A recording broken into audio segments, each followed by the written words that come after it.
Hey everyone, this is Chris. And this is Steve. And you're listening to One Cross Radio, or watching. And today we are clearly rejoined. It'd be weird if they were watching and not listening, though. Yeah, that's true. You just had it on mute, seeing if we sunk up with anything. Just like to look at us. Yeah. We are something to look at. Those beards. Yeah, I know, man. The glare off Steve's head.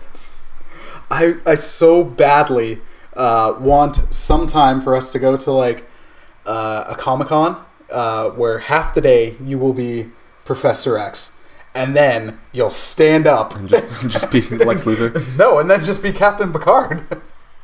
Oh, well, I wouldn't have to change if I went from Lex Luthor to Professor X. I just have to get out of the wheelchair. That's true. You just wear a shirt on. You're under. So easy to derail on this. I know, seriously, it's make it so number one. Yep. So today we're talking about... Today we are talking about the X-Men movies versus the Spider-Man movies. The first trilogy of each. Specifically, the first trilogy. Because I listened to Mike and Chris talking about the X-Men movies, and I was like, those guys agree on everything, and I disagree on a lot of what they're saying. And they were down on Spider-Man. Oh, and specifically because Chris said, "Fight me, Steve!" And so I'm here to fight him. Every once in a while, I'll just throw something in and just be like, I wonder if they're listening. And then, in this case, I got a text from Steve like a week later being like, hold up. Well, that made my day, though. When you sent that, I was laughing so hard. So we're going to fight about the trilogies. Yes. And I think important to note is that you're a much bigger X-Men fan. You like Spider-Man. I do. But you're a much bigger X-Men fan. In certain ways, yeah. And I'm a much bigger Spider-Man fan than X-Men. I like the X-Men, and I like the movies. I think the Spider-Man movies are better. It's weird. Like, if you actually ask me, like, who are you a bigger fan of, I'm not 100% sure. I really love some Spider-Man stories, and I really love some X-Men stories. Mm-hmm. And both have had two awesome cartoons from the 90s, but then Spider-Man had another awesome cartoon that they got rid of, which was stupid. Yeah, the cartoon wasn't stupid. Getting rid of it was stupid. Yeah, Spectacular Spider-Man. Did you ever watch awesome. Wolverine and the X-Men? No. I heard it was good. I haven't watched it, but... I tried, because around the time Apocalypse came out, someone made an X-Men, an Apocalypse cartoon movie out of episodes from X-Men, Wolverine and the X-Men. And I got like 10 minutes into it. I'm like, I'm out. This is my thing. Anyways, I guess in some ways I'm a bigger X-Men fan. Certainly movie-wise, I have been.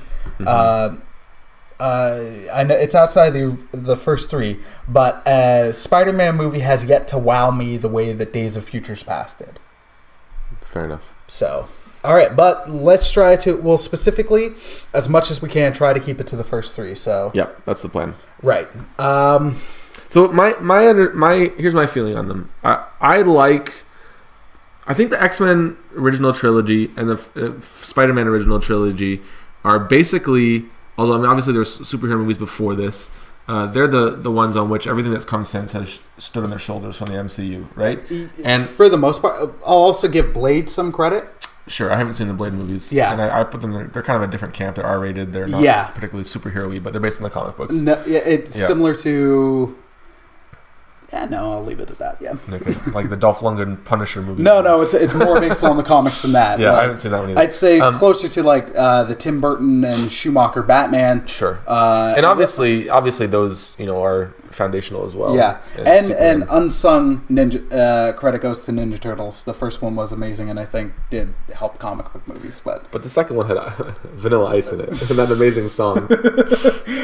Anyways, we're gonna do one talking about Ninja Turtles sometime. All right, sounds good. But I also think that I have a similar opinion about the trilogy in that the first one of each was pretty good.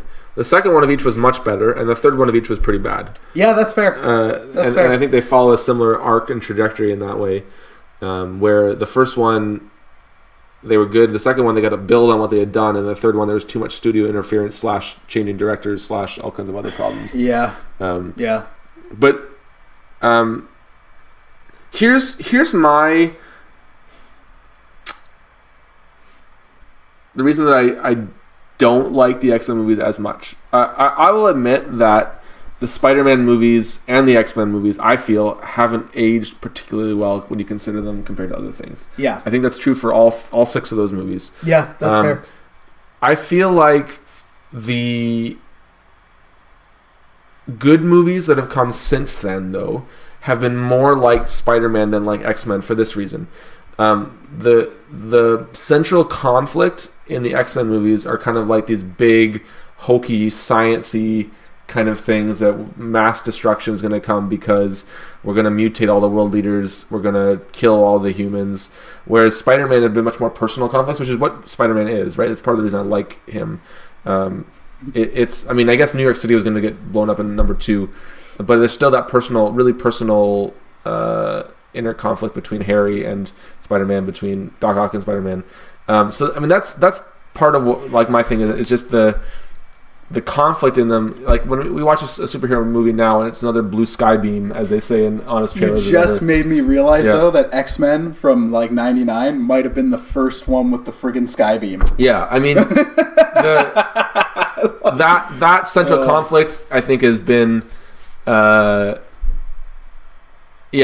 a big part of why I like the Spider-Man movies better. And I would even say, if you look at them, The Last Stand, though I dislike that movie as a fanboy, I think it has a better conflict in terms of it's a more personal war, and it's overstuffed and all those other problems.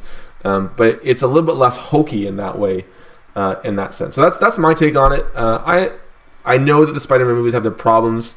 The first one is, we've talked about together in person. The CG isn't great. No. And I think also because you're trying to start with a team and you're going to put out your big hitters, you don't have time to develop the characters, except for maybe Wolverine, which in the original trilogy, like you do with Spider-Man. Yeah. Is, you know, like, well, Mike and I talked about that, where we're like, our joke was when it was X-Men Origins Wolverine, we're getting a Wolverine solo movie. What about those last 3 ones? Yeah. And again, the Wolverine solo movie had so many other heroes in it. Again, the Blob and whoever Will.i.am was, and you know, they redeemed Deadpool though, so I can roll with that. Do you know? Did you see that they're making the PG-13 cut where he's telling the story to Ben Savage? No, Fred Savage, whichever one was the one from. Gosh. It's him reading the story to him in bed with the Chicago Bears, just like nice. Princess Bride, which is my favorite movie ever. See, I've heard some talk of that, and I'm like, I'll be honest, I liked Deadpool 2. Yeah, I liked it more. Seen it either. I know. And I liked it much more than 1 because there was stuff that I had to cut around 1 to watch. Deadpool 2, not the case. So this is going to limited release in movie theaters. Yeah. And it has extra footage that wasn't in the other ones, and it's cutting out a lot of the more stuff. Anyway, this is way off topic. Yeah, sorry. But because that's how we do. Yeah. Tell me why you like X-Men better. Give me a brief synopsis. So, the X-Men movie, the first one, X-Men movie, the first one. That's its title. Sorry, X-Men movie, the first one, not First Class. There's some really good stuff there. I like the cast as much as it gets misused. So for me, for a number of things, where I enjoy it more than Spider-Man and other movies is...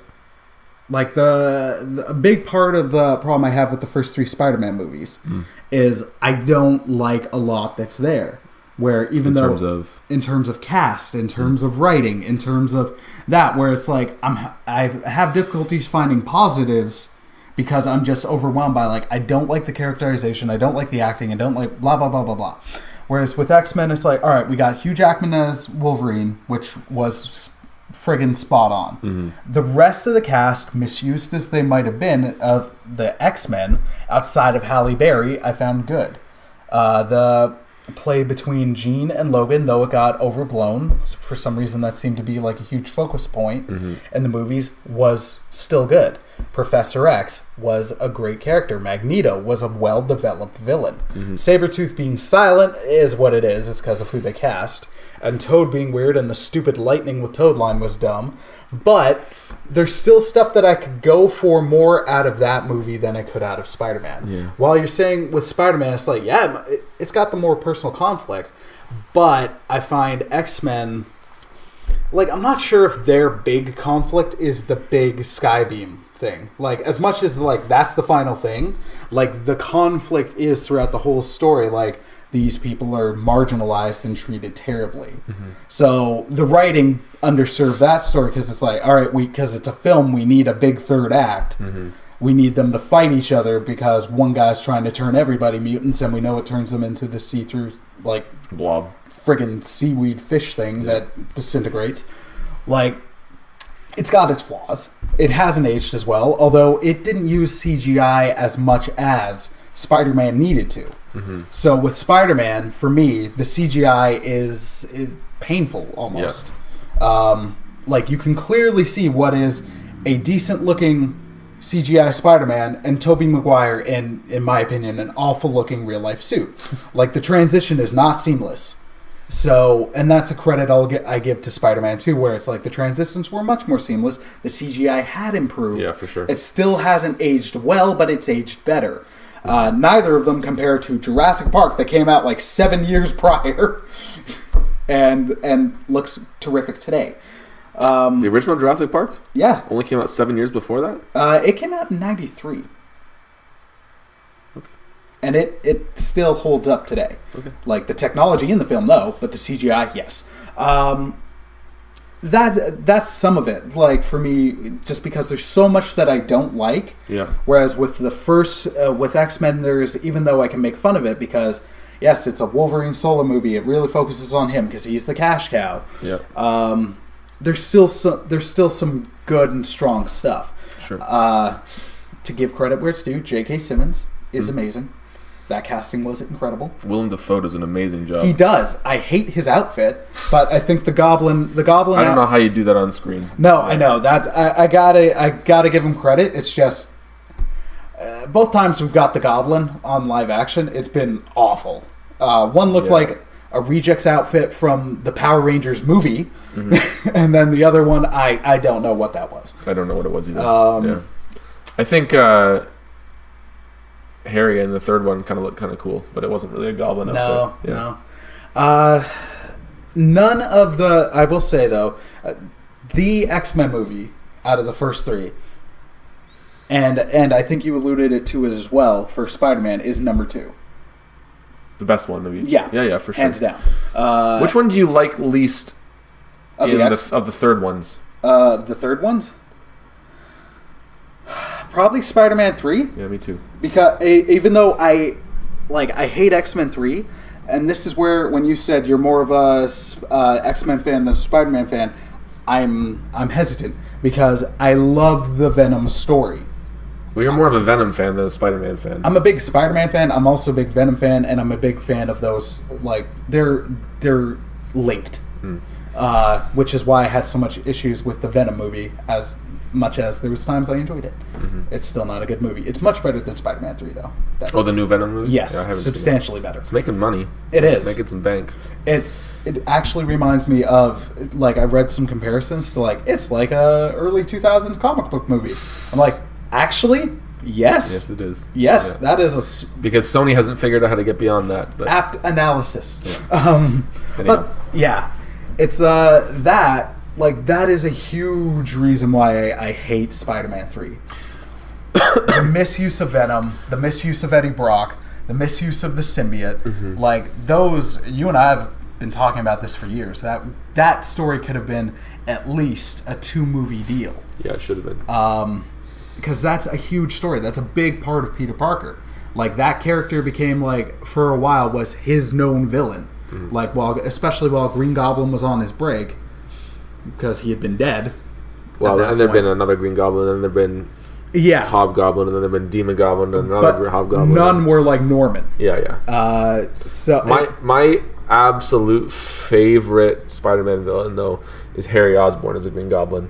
Mostly because of a series of comics in the 90s from Spectacular Spider-Man written by J.M. DeMatteis, where Harry dies at the end of it. Spoilers, but he comes back later. Spoilers. Comics. But I don't think there's any better comic book villain than him just because of the personal connection. Like, it just you just hurt like reading it because you're like, they love each other. They're friends. They're best friends, and this is just awful. Right? So that's part of the reason that I disliked. Oh, I was so excited after Spider-Man 2 when you see that he gets that part where he breaks the mirror and he goes in there, and then it just turned into nothing. And I've said before, and I'm saying again. If they had ended the movie on that shot... What did they end it on? after that glorious shot where it's just like it fades to black, it's ominous. Yeah. It's let's have Mary Jane slow-mo run so she can say, "Go get him, Tiger." In the wedding dress. In the wedding dress for with like Thomas, 5 minutes with Thomas Jane's Punisher all of a sudden. In there anyway, he has a random cameo in that scene. Yeah. Yeah. Well, but here's the thing. Spider-Man at its heart is not a dark comic, right? I know. Spider-Man at its heart is a story of Peter Parker trying to get through life, and most of that's a love story. Yep. So I mean, I think tonally is not, although Spider-Man and Mary Jane's story isn't the coolest part of the story, it is what Spider-Man's story should be about, right? So I mean, I've talked to a lot of Spider-Man fans. I'm a part of like a community online that talks about Spider-Man a lot, and I listen to podcasts, and when I bring up the fact that Spider-Man 2 hasn't aged well, I get so much backlash because they're like, this is the quintessential Spider-Man movie. It's everything that it should be. And I'm like, yeah, I love it, but like it's a bit cheesy in parts, a bit hokey. So, I mean, there's just... I should just cut it there. There's just... I think for people who are real hardcore Spider-Man fans, what they're looking for in a Spider-Man story is that personal connection with the villain. Yeah. That this is messing up my life as Peter Parker. The love story in it. I mean, like, Spider-Man's the coolest, but I mean, he's Archie with superheroes, like supervillains, right? Like it really is. It's a romance comic. Yeah. And while I agree that Spider-Man is not a dark character, that's why I wouldn't want everything to be dark Spider-Man, because that's not the character. Mm-hmm. The character does have a lot of moments of darkness and sorrow and tragedy. So that's where, especially in that scene, for if they're setting up what's to come, which is, like, as you just described with Harry, this tragic, like, best friends now, like, bitter enemies. Mm-hmm. Like, that's where I really wanted Spider-Man 2 to end there, because I'm like, that sells it. Well, if that movie had been made today, the movie would have ended with him and Mary Jane, and then there would have been a post-credit scene with Harry finding the stuff, and that would have been... like, as much as I love post-credit stuff, it's not a Marvel movie at all. But friggin', one of my favorite endings to a movie is Lord of the Rings: Two Towers. Mm-hmm. It's as Sam and Frodo are like, we're about to get into Mordor, and then Smeagol's all like, follow me, and it's evil, and then it just pans up. You see the friggin' ring wraiths on the dragons. And everything's just like, that's a sad, bleak ending. And it's a good setup for what's to come, because you're like, whoa. And it came out relatively at the same time. It's kind of similar to how Infinity War ends. I know, and I love it. Did Infinity War have any post-credit scene? Oh, yeah, it had the Captain Marvel thing. Yeah. And I love that ending, because at times, that is a powerful ending. Mm-hmm. One thing I'll say I didn't like about the Spider-Man movies is... And it was a symptom of comic book movies at the time. Mm-hmm. Although I am a little more hard-pressed to think of it in X-Men. Is that all the villains you had to have a sympathetic villain. It had to be justifiable. It had to be relatable. Yeah. And as much as people love that performance of Doc Ock, I'm like, I don't think of that when I think of Doc Ock. Yeah. However, the really popular game that came out for PS4 really built on that. It did. It did. I was going to say that. But they still did it where, even though he had a tragic story, it's still amped up, like he's bad. Mm-hmm. Like, when he became Doc Ock, he's bad. He wasn't going to self-sacrifice. He was given the option like 10 times, and he didn't do it. The Spider-Man movies, each one, I think, for except Venom, because they underwrote him and didn't know what the heck they were doing due to studio pressure. Like, all of them had this, like, the tragic, sad story. So it's still like, we want them to have their redeeming moment. And X-Men, because the villain was, for better or for worse, always Magneto.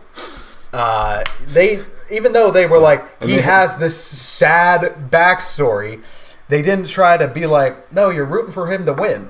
Except for in the more recent movies. You're still not rooting for him to win, but Michael Fassbender. Freaking love that guy. You're rooting for him, except, I don't know. Anyway, we'll move on. Yeah.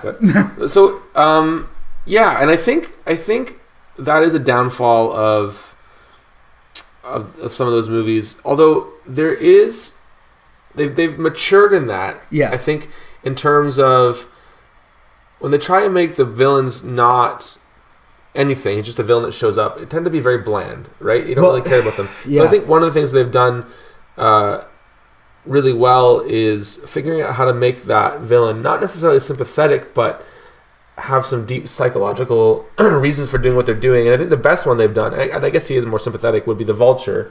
They've really combined the Vulture with sort of Norman Osborn. He kind of is an amalgam between those two characters in Spider-Man: Homecoming, right? Yeah. And again, like, they've messed up the ones that should have been easy to make sympathetic. So I mostly liked Amazing Spider-Man #1. Yeah. I think it needed a good, solid sequel to strengthen it, and it went the opposite direction. But that should have been an easy one to make a sympathetic character out of, and they just went with Skybeam again. Yeah. And that was the time that the trend of blue Skybeams really started. And then the Ninja Turtles movie, like later that year or next shot for shot copied the plot of that movie. Like, it's so similar, it's crazy. Anyway, but and then again with Electro, they tried to make him in Amazing Spider-Man 2. They tried to make him sympathetic, and it was just like, what in the world did they do to him? And even with Harry in that movie, they just made him like a tool. But I guess, like, I have to admit, like, Sandman in Amazing Spider-Man or in regular Spider-Man 3 was like, what was that about? I love that you just said regular Spider-Man. I'm like, that's the comic title I would read. The regular Spider-Man. Or as we in the nerd kingdom say, adjectiveless Spider-Man. And I feel like we're going easy on X-Men. I mean, like, the first three, like, my biggest issue with any of the first three X-Men movies is The Last Stand, because it's just such a colossal waste of such a huge story. Yeah. Like, the Phoenix Saga is a great story. The Dark Phoenix Saga is, and how you gonna mess it up? It's potentially twice. It's amazing to me, actually, how many parallels there are between the trilogies, right? Yeah. Because, again, X-Men ended with this shot of the Phoenix in the water, only to be really, really awful. Like, they ruined that. So, and Spider-Man had the shot of, like, oh snap, Harry's found the dungeon, or the back hidden room. Yeah, and I will say, that scene where Harry picks off Peter off his moped and they're fighting in the air while he's trying to get the ring was awesome. Like, that was a sweet... like, I actually watched that before the movie came out. They released it, and I was like, oh man, this movie's gonna rock. And then I was like, that was the only good part of the movie they showed me. And it's like, Spider-Man 3 was the movie that taught me, like, all right, no, you don't judge a movie by its trailer. Yeah. Or no, you... Actually, no, I'm... because the trailer made the movie look amazing. Yeah. And it was awful. Yeah. And then now I'm much more hesitant to be like, oh, the trailer made the movie look awesome. I'm like, nah, I've seen some great trailers for some truly awful movies. Yeah. X-Men 3's trailer was great. Yeah. But the movie was crap. And again, both those movies were overstuffed with characters. Yeah. Which, I mean, X-Men was already... It's hard with a whole ensemble movie to do them justice. And that's where I'll give credit to the later movies. They've started to figure out... like, First Class was a great X-Men ensemble film, even though it did have its flaws where it was rushed. And so is Days of Future Past was really great. They've figured out the Wolverine problem. But they didn't figure out the overstuffing, because they're still saying, these are our cash cow actors, we have to shoehorn them in somehow. I know. Which is why Fassbender and J-Law were in... There's no reason for them to be in Apocalypse, and everybody else was underserved. See, now I will always argue for Fassbender, because I am just a Fassbender fanboy. Yeah, but I love his. He did not need to be in that movie. I love his take on Magneto. I love what they've done. I love his performance. Jennifer Lawrence, I'm like, why is she still here? The only X-Men movie I really dug her in was First Class. Although I'll give her credit, her performance in Days of Future Past was still really good. Yeah. But I don't get the whole, like, she's... Like, Mystique is an interesting character in and of herself. She's not second fiddle to Magneto. She never has been. She's always been her own person. Exactly. Yeah. So, and that's a problem that started in the first trilogy, where it was like, well, who's the villain? We'll go with Magneto. And we just need a hot, sexy, naked blue girl to be alongside of him. Yeah. Like, yeah. I mean, why is she naked with scales? That's not who she's ever been. No, she's always worn like a white thing. Yeah. Yeah. Anyway, I guess it's easier. It makes more sense to think that she can transform if she's not wearing clothes. But yeah. Anyhow, and some of it might be like, well, certain things work in a comic book, like Wolverine's yellow spandex, that might not work on the big screen. As much as I still love to see Wolverine in yellow spandex. It doesn't need to be spandex, right? They've done the Avengers with the costumes. Anyway, and so you saw the brief shot, and at the end of the Wolverine, it was an alternate take where he was given a gift, and it was his costume. I would have been like, damn, son. Yeah, out of the first two, I find the X-Men, and I'm hesitant to call it a trilogy. Like, trilogy is a sticking point for me. But the series with the first three movies for both, although I will say, I guess Spider-Man, the first three are actually more of a trilogy. There is a continuing story. Same director. Same director, and yeah, I'll give it that credit. I definitely think that the X-Men first three are, for me, better. There is more stuff I enjoy. There's not as many things that frustrate me, especially until we get to three. But that's the case for both of them. Although the Venom hurdle is the one that's like really tough for me to get by. And I'm with you. What the heck was that with Sandman? Yeah, that was dumb. I will say, and I think I'll defend this. I think Spider-Man 2 and Spider-Man 3 have unparalleled action scenes. I don't think any movie has... I mean, obviously, like, Avengers Infinity War had incredible effects and great but there's something about watching Spider-Man swing between buildings while fighting Dr. Octopus and climbing up and down that clock tower and doing it on the train, that just the physicality of it, like, it didn't look like it was a green screen. Yeah. The scene with Spider-Man fighting Harry in the sky, trying to get his ring back, the stuff with Sandman, like, there's a lot in that movie that didn't look very good, but you know what? It was cool stuff, and I don't think anything's done as good of a job in that, like, including any of the Spider-Man movies since. I love those action scenes. You know what? I'll somewhat agree. Okay. And outside of X-Men 3, which is I'm now realizing is weird because of how much I hate it. The action in the X-Men, the first two X-Men movies, was all right at best. Yeah, like it wasn't terrible, but the battles were nothing really memorable. Yeah. The only good fight I'd say, like, there's some good like Wolverine running around, like the mansion was great. Yeah.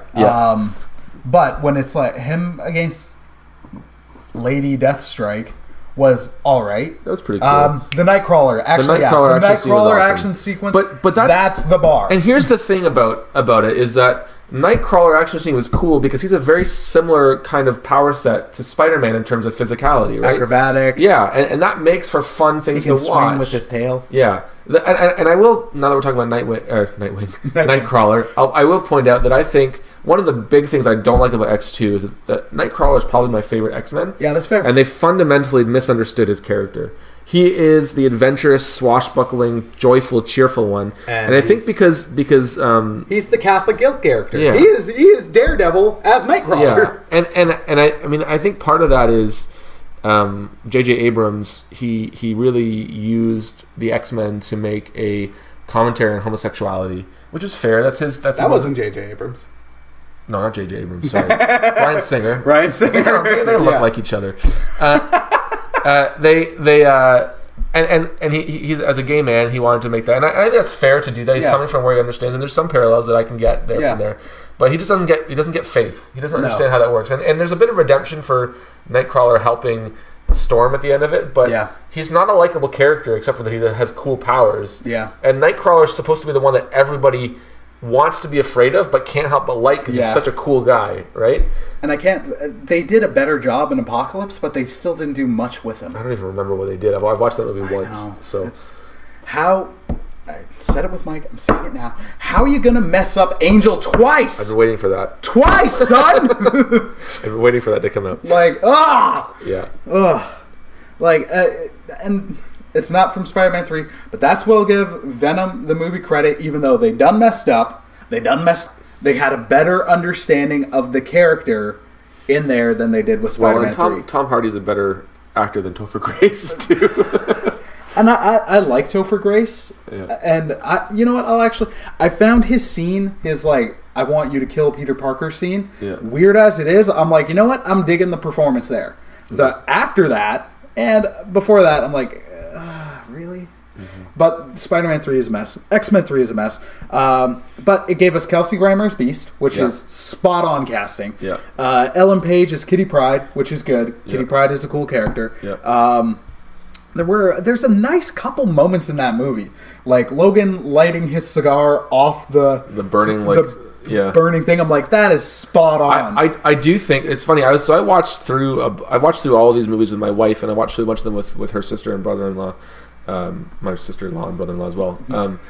And they liked X-Men 3 better than the first two. Ugh. And I will give it this.